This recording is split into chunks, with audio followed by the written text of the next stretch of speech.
നമുക്ക് ഗസയിലേക്ക് ഒന്ന് പോകണം. അവിടെ വളരെ ഭീതിജനകമായ സാഹചര്യമാണ്. ഇസ്രായേലിൻ്റെ കരവ്യോമ ആക്രമണം തുടരുന്നു. ഗസയിൽ നിന്നും 10,000-കണക്കിന് ജനങ്ങൾ പലായനം ചെയ്തു. പകുതിയോളം പേർ നഗരം വിട്ടതായാണ് കണക്ക്. ഐക്യരാഷ്ട്രസഭ അടക്കം അപലപിച്ചിട്ടും അവസാനം കാണാതെ ആക്രമണം തുടരുകയാണ്. നമുക്ക് വളരെ പെട്ടെന്ന് എം ജി മിഥുൻ ചേരുന്നുണ്ട്. അതിന് മുൻപ് ഡോക്ടർ എസ് സന്തോഷ് കുമാർ അവിടെ ആതുര സേവന രംഗത്ത് ഗസയിൽ മാതൃകയായി അദ്ദേഹം അവിടെയുണ്ട്. ഈ ദൃശ്യങ്ങൾ, ഈ കാഴ്ചകളൊക്കെ ഏറെ വേദനയോടെ വിവരിക്കുന്ന ഒരു ഡോക്ടർ കൂടിയാണ് അദ്ദേഹം. ഡോക്ടർ എസ് സന്തോഷ്, സ്വാഗതം ന്യൂസ് 18-ൻ്റെ ഈ പ്രത്യേക പരിപാടിയിലേക്ക്. സന്തോഷ്, ഞങ്ങളിവിടെ നിന്ന് ഈ വാർത്താ മുറികളിലിരുന്ന് അല്ലെങ്കിൽ കേരളത്തിലിരുന്ന് നമ്മൾ ഈ കാര്യങ്ങൾ പറയുക മാത്രമാണ്, ചില ചിത്രങ്ങളും ദൃശ്യങ്ങളും മാത്രമാണ് ലഭിക്കുന്നത്. താങ്കൾക്കത് നേരിട്ട് അനുഭവവേദ്യമാണ്. യഥാർത്ഥത്തിൽ എന്താണ് താങ്കളുടെ ഒരു അനുഭവം? എന്താണ് അവിടെ സംഭവിച്ചുകൊണ്ടിരിക്കുന്നത്? ജനങ്ങൾ പുഴുക്കളെ പോലെ ചത്തുകൊണ്ടിരിക്കുന്ന ഒരു കാഴ്ച എത്രത്തോളം താങ്കളെ വേദനിപ്പിക്കുന്നുണ്ട്? ഇപ്പോൾ ഞാൻ ജോലി ചെയ്യുന്നത് ഖാൻ യൂനിസ് എന്ന് പറയുന്ന സ്ഥലത്ത് നാസർ ഹോസ്പിറ്റലിലാണ്. അതുപോലെ തന്നെ അൽ മവാസിയിലെ ഒരു ഫീൽഡ് ഹോസ്പിറ്റലിലും ജോലി ചെയ്യുന്നുണ്ട്. രണ്ടിടത്തും നാസർ ഹോസ്പിറ്റലാണ് ഏറ്റവും വലിയ ആശുപത്രി. ഈ ആശുപത്രിയിൽ കഴിഞ്ഞ 2 ആഴ്ചയായിട്ട് പരിക്കേറ്റവരുടെ പ്രളയം തന്നെയാണ് നടക്കുന്നത്.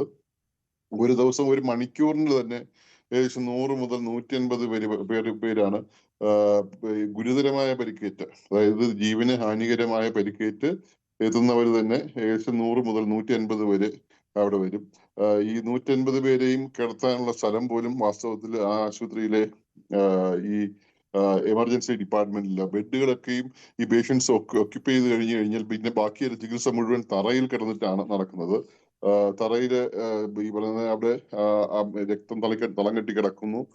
അതുപോലെ അതിനകത്ത് ഈ വോമിറ്റേഴ്സ്, മലമൂത്ര വിസർജനം എല്ലാം അവിടെ ആ ഏരിയ ക്ലീൻ ചെയ്യാൻ പോലും സ്ഥലമില്ലാത്ത, സമയമില്ലാത്ത രീതിയിലാണ് രോഗികളുടെ ഒഴുക്ക്. ഇത് പ്രായഭേദമന്യം പുരുഷന്മാരും സ്ത്രീകളും കുട്ടികളും അടക്കം ഇതിനകത്ത് ഈ പരിക്കേറ്റവർ വരുന്നുണ്ട്. ഇതിനകത്ത് ഏകദേശം 30% ആൾക്കാരെങ്കിലും മരിച്ചു കഴിഞ്ഞാണ് വരുന്നത്. ബാക്കിയുള്ളവർ തന്നെ തലയ്ക്ക് പരിക്കേറ്റ ആൾക്കാർക്ക് ചികിത്സ നൽകാനായിട്ട് വാസ്തവത്തിൽ വെന്റിലേറ്ററുകൾ ഇപ്പൊ ബാക്കിയില്ല. കാരണം വെന്റിലേറ്റർ എല്ലാം ഓക്യുപ്പൈ ചെയ്തിരിക്കുകയാണ്. ഗുരുതരമായ തലയ്ക്ക് പരിക്കേറ്റ ആൾക്കാർക്ക് ചികിത്സ പലപ്പോഴും കിട്ടാനില്ലാതെ അവർ മരിച്ചു പോകുന്നുണ്ട്. ചികിത്സിക്കാനുള്ള സാധന സാമഗ്രികൾ, ഈ പറയുന്ന ഇൻക്യുബേറ്റ് ചെയ്യാനുള്ള ട്യൂബുകള്, IV ലൈനുകൾ, IV ഫ്ലൂയിഡ്, മുറിവ് വെച്ച് കെട്ടാനുള്ള ഗോസ്, അങ്ങനെ പഞ്ഞി, പ്ലാസ്റ്റർ ഓഫ് പാരീസ് തുടങ്ങിയ ഒരു സാധനം അത്യാവശ്യം ആന്റിബയോട്ടിക്കുകൾ, മരുന്നുകൾ, ബാക്കി എല്ലാം തന്നെ വളരെ പെട്ടെന്ന് തന്നെ തീർന്നു പോകുന്ന അവസ്ഥയാണ്. സാധനങ്ങളൊന്നും അകത്തോട്ട് ഗസയിലേക്ക് ഈ പറഞ്ഞ വരുന്നില്ല, കടത്തി വിടുന്നുമില്ല. അപ്പൊ അതിന്റെ ഭാഗമായിട്ട് മരിക്കുന്നവര് അതിനെക്കാട്ടും കൂടുതലാണ്. ഇപ്പൊ കഴിഞ്ഞ ദിവസങ്ങളിലായിട്ട് ഗസ സിറ്റിയില് ആണ് വാസ്തവത്തിൽ ഏറ്റവും കൂടുതൽ ഇപ്പോൾ ബോംബിംഗ് നടന്നുകൊണ്ടിരിക്കുന്നത്.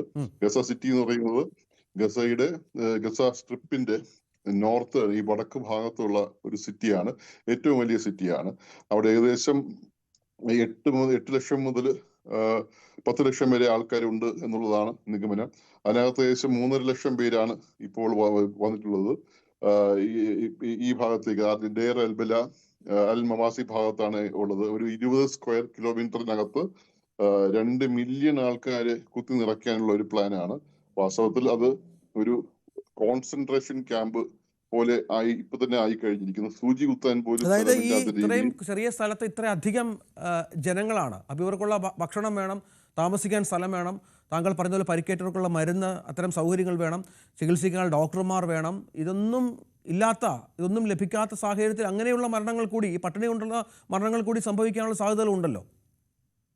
പട്ടിണി കൊണ്ട് മരണം മാത്രമല്ല, അതുണ്ടാക്കുന്ന സാമൂഹ്യ പ്രശ്നങ്ങൾ അതിഗുരുതരമാണ്. കാരണം ഭക്ഷണം ഇല്ല. എന്തെങ്കിലും ചെറിയ ഭക്ഷണമുള്ള ആൾക്കാരിൽ നിന്നും ഭക്ഷണം പിടിച്ചു വാങ്ങിക്കാനുള്ള ശ്രമം നടക്കുന്നുണ്ട്. അത് പിടിച്ചു വാങ്ങിക്കുമ്പോൾ ഉണ്ടാകുന്ന കലാപങ്ങൾ ഉണ്ടാകുന്നുണ്ട്.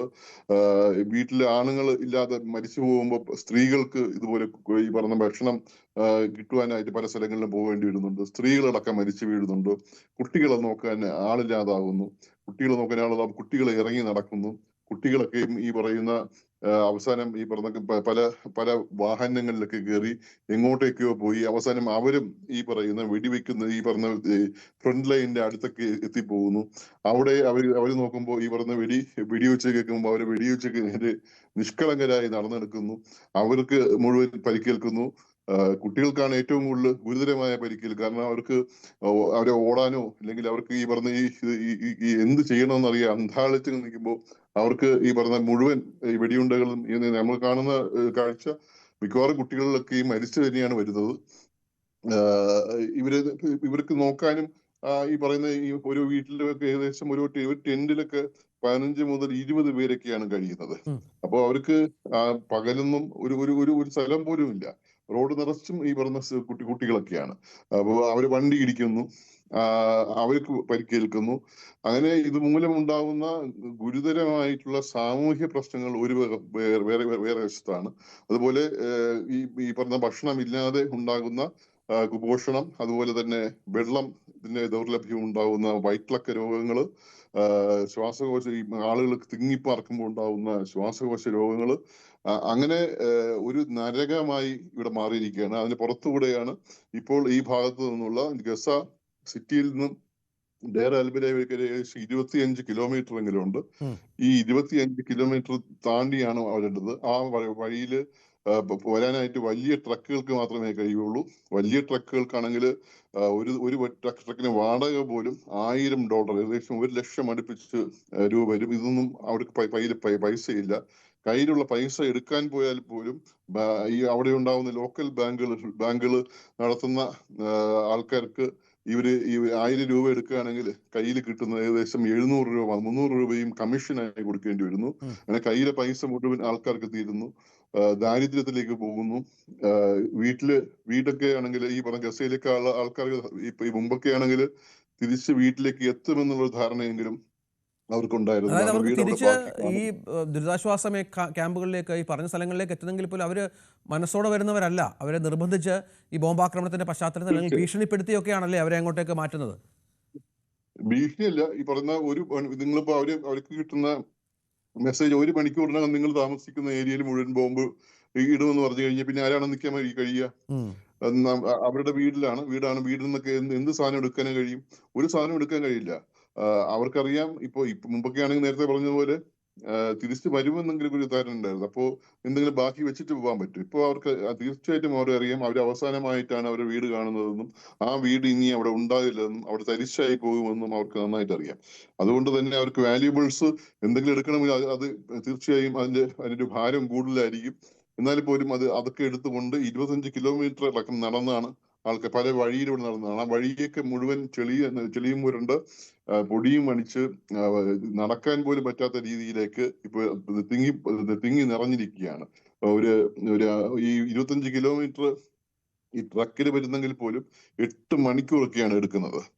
ബാക്കി ഇത് ഭയങ്കര ചിലവേറിയ പരിപാടി ആയതുകൊണ്ട് തന്നെ ആൾക്കാർക്ക് നടന്നാണ് ഏറ്റവും കൂടുതൽ വേറെ വഴിയിലൊക്കെ നടന്നാണ് പോകുന്നത്. അപ്പോ അതിനിടയ്ക്ക് ഉണ്ടാകുന്ന പരിക്ക്, കെട്ടിടത്തിനകത്ത് പരിക്കേറ്റ് ഈ കെട്ടിടം ഇടിഞ്ഞു വീണ് പരിക്കേറ്റ ആൾക്കാരെ കുറിച്ച് യാതൊരു ധാരണയും ആർക്കുമില്ല. കാരണം അവരെ കുറിച്ച് കണക്കെടുക്കാനോ അവരെവിടെയാണെന്നോ നോക്കാൻ പോലും അവരെ രക്ഷപ്പെടുത്താനോ ഒന്നും പോലും കഴിയത്തില്ല. അങ്ങോട്ട് പോയി കഴിഞ്ഞു കഴിഞ്ഞാൽ അവരും എത്തുന്ന ആൾക്കാരും മരിച്ചു പോകുന്ന ഒരു സ്ഥിതിവിശേഷമാണുള്ളത്. അതുകൊണ്ട് കെട്ടിടത്തിനകത്ത് കുടുങ്ങിയും കിടക്കുന്നവരും പ്രായമുള്ളവരും വികലാംഗരും ഒക്കെ എന്താണ് സംഭവിച്ചിട്ടുള്ളതെന്ന് ആർക്കും ഒന്നും തന്നെ ഇല്ല. ആശുപത്രികൾക്കകത്ത് ഇതുപോലെ ഭീഷണി വരുമ്പോൾ ആശുപത്രിയിൽ ICUവിൽ കിടക്കുന്ന ആൾക്കാരും വെന്റിലേറ്ററിൽ കിടക്കുന്ന ആൾക്കാരും ഉപേക്ഷിച്ചിട്ട് ഡോക്ടർമാരും നഴ്സുമാരും ഓടാനല്ലാതെ വേറൊരു മാർഗവും ഇല്ലാത്ത അവസ്ഥയാണ് ഇപ്പോൾ അവിടെയുള്ളത്.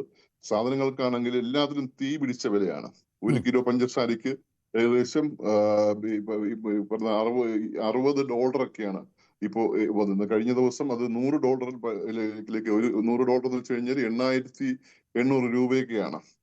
1 കിലോ ആട്ടയ്ക്ക് $40 ആണ്. ഒരു കിലോ ആട്ടയ്ക്ക്. 1 കിലോ അരിക്ക് $25 ആണ്. അപ്പൊ ഇതെല്ലാം ജീവിതത്തിനകത്ത് അവർക്ക് ഇനി ബാക്കി ഒന്നുമില്ലാത്ത അവസ്ഥയിലേക്ക് ആൾക്കാർ എത്തുകയും അവർക്ക് ഈ ടെന്റ് പോകുന്ന സ്ഥലത്ത് അഥവാ താമസിക്കാൻ ഒരു തുണ്ട് ഭൂമി കിട്ടിയാൽ പോലും അവിടെ ടെന്റ് ഉണ്ടാക്കാനുള്ള സാധന സാമഗ്രികൾ പോലും ഇല്ലാതാവുകയും അവർ എല്ലാതെ ഈ പറഞ്ഞ ആകാശത്തിന് കീഴിൽ കിടന്ന് ഉറങ്ങേണ്ടി വരുന്ന അവസ്ഥയാണ് ബഹുഭൂരിപക്ഷം പേർക്കും ഇപ്പോൾ ഇവിടെ ഉള്ളത്. ഇനി അവിടെ ഈ പറയുന്ന അൽ മവാസി തൊട്ട് ഡേർ എൽബര വരെ ഉള്ള ഭാഗത്തേക്ക് താമസിക്കാൻ ഒരു തുണ്ട് ഭൂമി ബാക്കി അവിടെ ഇല്ല. താങ്കൾ ഇനി ഒരുപാട് കടപ്പുറത്ത് യുദ്ധപ്രദേശങ്ങൾ താങ്കൾ പോയിട്ടുള്ളതാണ്. അപ്പോൾ ഉക്രൈനിലെയൊക്കെ അനുഭവം താങ്കൾ പങ്കുവച്ചിട്ടുണ്ട്.